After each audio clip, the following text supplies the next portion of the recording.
moving into a new organization, you came from Uber, went into Whoop all in 2020, right? How has that transition been? Is there any tip? Do you have any tips or tricks for people who are moving from one support organization to another, especially in that build phase? Yeah, sure. So it's especially when everyone's work from home and the human interaction is a lot harder. Changing roles is interesting. But one of the things that I think has worked really well for me is first of all, I'm joining a company with an amazing culture. I think everyone at Whoop has been so welcoming and supportive of me. But one of the things that I have discovered is that pattern recognition isn't always your friend. I see a bunch of problems that we can solve at Whoop that look and feel similar to problems that I've seen in my last shop. And I keep having to check myself about using the same tools, about approaching problems in a similar way, because context is everything. Our membership is different, our team is different. There's stuff that I don't know about Whoop. There's stuff that I don't know about the product. There's stuff that I don't know about the community. So, being a little bit humble, making sure you're listening to those around you, and checking your pattern recognition is important. But I think it's also useful to come in with a sense of what the vision that you want is, without being wedded to it, without being dogmatic about it. So yes, I have a vision for what I want my team to be, but I want to make sure that's a co-created vision with that team.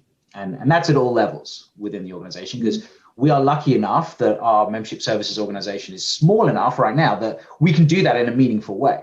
When you're a 10,000 person plus organization, it's really hard to do. But we're still small enough that we can actually get voices into the room at all levels with a pretty good frequency, and it's something I'm definitely taking advantage of. Mm-hmm.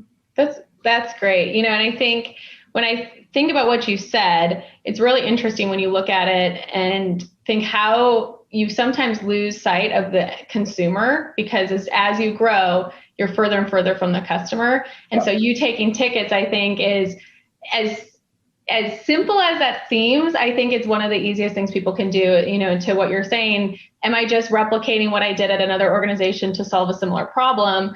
But it is something where I think having that, either focus groups or talking with people on the front line or taking tickets yourself, I think gets you to check yourself. It's that reality check. Yeah. But then also I think it's interesting when you look at how consumers behave and how, everyone throws it out there, but how Amazon has changed that entire model. So Amazon created a different level of expectation with the customer, where it used to be, if I work with my bank, I want to be treated this way. If I work with Uber, I want to be treated this way, with Whoop this way. But I do think now with that pattern recognition, there are a lot of problems that are similar that can be solved in similar ways or using similar methodologies, because consumers now just expect a certain level with every product or company that they're working with.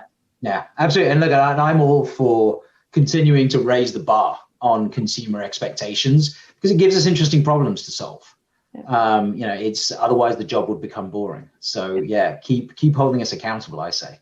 Yeah. It goes back to when we were talking about how you get in customer care, and then we all end up here and we're like, what's wrong with us? It's such a sometimes thankless position when you think about it, but then you hear feedback from a customer that you just changed their day, things like that keep you going. But it is that every day is different, and there's myriad of problems that always have to be solved. And so it's kind of fun. I think we have a lot of fixers or solutioners who are in the space to constantly raise that bar, like you're saying. Absolutely. Yeah. So 2 other quick questions for you. One, I heard a fun fact you shared earlier that you have to share with our audience, because I think it's fascinating.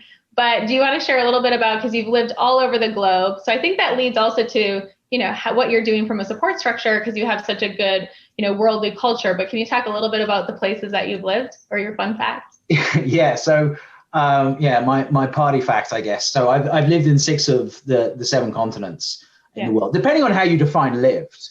But the one that I'm missing is probably not the one you think, because I got to live for 45 days in Antarctica back in 2011 into 2012, because obviously summertime down there. Mm-hmm. But yeah, it was a fantastic experience to be a part of. Yeah, when you brought it up earlier and you said your fact, and we probably should have recorded it then, because I was like, oh, so Antarctica, obviously that's the one you're missing. Yeah. And you're like, no. No, I still haven't lived in South America, so I'm really on the lookout, in the longer term for opportunities to live and work down in South America. Yeah. My Portuguese or Spanish will need a little bit of dusting off, but I would be excited to give it a go. Well, that's where you have like Duolingo or, something that you can start practicing so you're ready to go. Is there a country you're eyeing down in South America? Oh, there's so many wonderful countries down there. Like I've had great experiences down in Brazil in the past. I would happily go back there. I spent quite a bit of time in Chile, especially before I was heading down to Antarctica. We spent quite a bit of time in Chile while we were preparing, and I think that's an amazing country. But yeah, I consider myself a very global citizen, so I'm open to opportunity wherever that may be. Now imagine if you had the whoop strap when you were in Antarctica. That would have been fascinating. It would have been hugely fascinating. We were burning 6,000-7,000 calories a day, marching, because we were doing the expedition coast to pole.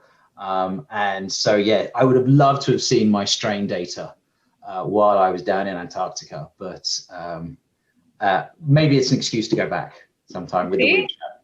Spend another 45 days, because does it also measure oxygen levels, everything like that? Is that what goes into strain? So strain is about cardiovascular exertion. So essentially, how hard you're working your cardio system, and I can assure you, it was getting worked really hard. Yeah. And so when we did get to have a rest day, it was spent pretty much horizontally. I can't imagine. I grew up in North Dakota, and so we're used to -40 Fahrenheit, which is also Celsius. Yes, that's right. Across 30 consecutive, 60 consecutive days. But that's nothing like, the Antarctica experience. Plus, we don't have any cute little penguins or anything walking around. So, and unfortunately, we didn't get to see too many cute little penguins either, because they're all at the coast. So once you start getting in, you don't get to see the fun stuff. But it was an amazing experience. So, but we have to check out the YouTube Polar Vision, you said, right? Yeah, there's a video on there, Polar Vision on YouTube. Okay. Now I just threw it out there. Thanks for the plug. A little pluggy for everyone. Thank you, Stephanie. I'm really grateful for the opportunity to chat. It's been a fun conversation.